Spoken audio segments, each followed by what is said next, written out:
Madame la ministre, allez-vous renoncer aux fermetures de classes qui vont aggraver la situation et qui contreviennent aux règles des REP? Allez-vous recruter des remplaçants pour assurer que devant chaque classe, il y ait un prof? Allez-vous respecter les directeurs et directrices d'école et maintenir les décharges de direction à Paris? Madame la ministre, après avoir nié le résultat des élections législatives en juillet dernier et s'être maintenue au pouvoir contre le vote des Français, après avoir passé par la force du 49-3 et par la ruse et la trahison de certains sur ces bancs le pire budget de la Ve République, votre gouvernement, composé de macronistes et de la droite jusqu'à l'extrême, est pris dans plusieurs scandales concernant le surfinancement de l'école privée.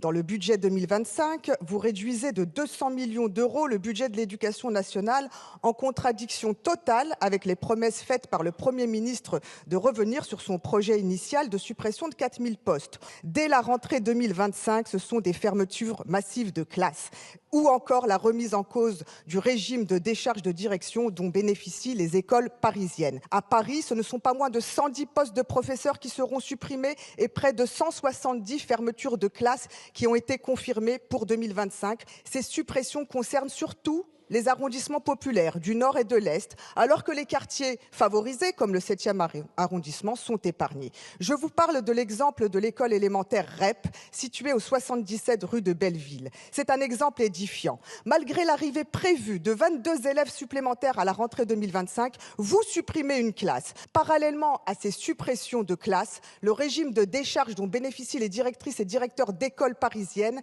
est également menacé sans concertation. Ce dispositif, qui est jugé essentiel à la réussite des enfants par la FCPE, permet aux directeurs d'avoir du temps pour s'occuper du fonctionnement pédagogique et administratif de leur établissement.